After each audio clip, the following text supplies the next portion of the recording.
Class 12th में आज हम लोग देखेंगे टॉपिक फर्स्ट। टॉपिक फर्स्ट में क्या दिया गया है, तो इसमें जनन दिए गए हैं।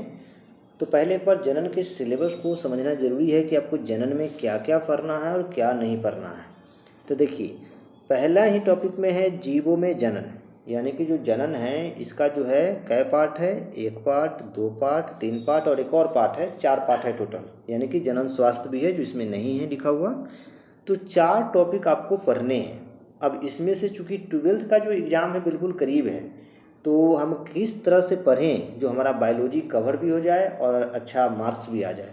तो देखिए, इसमें हम लोग ये तो समझेंगे कि कैसे पढ़ें, लेकिन सबसे पहले ये समझना है कि इस बार किस तरह के सवाल हो सकते हैं और किस तरह से हमें अपने तैयारियों को ढंग से रखना चाहिए।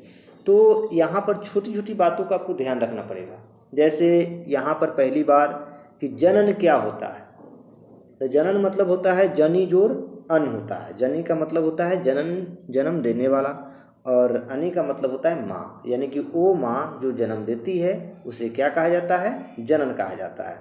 तो जनन जो है ये 2 तरह से हो सकता है। एक तो है लैंगिक जनन हो सकते हैं, और दूसरा जो होता है वो है अलैंगिक जनन। तो आखिर लैंगिक जनन और अलैंगिक जनन क्या होते हैं।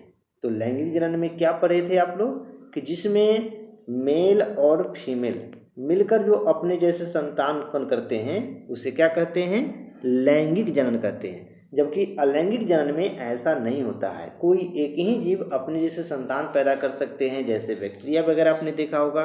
तो खैर अभी हम टॉपिक का लेक्चर नहीं दे रहे हैं, ऐसे ही समझाने का प्रयास कर रहे हैं। तो इसी तरह का टॉपिक धीरे धीरे चैप्टर बाय चैप्टर आपको आते जाएगा, और हम कोशिश करेंगे आपको समझाने का, और इस पर जो भी ऑब्जेक्टिव होंगे वो भी कोशिश करेंगे कि आप लोग को दिया जाए, ताकि आप लोग बिहार बोर्ड में इस बार बढ़िया मार्क्स अर्जित कर पाएँ।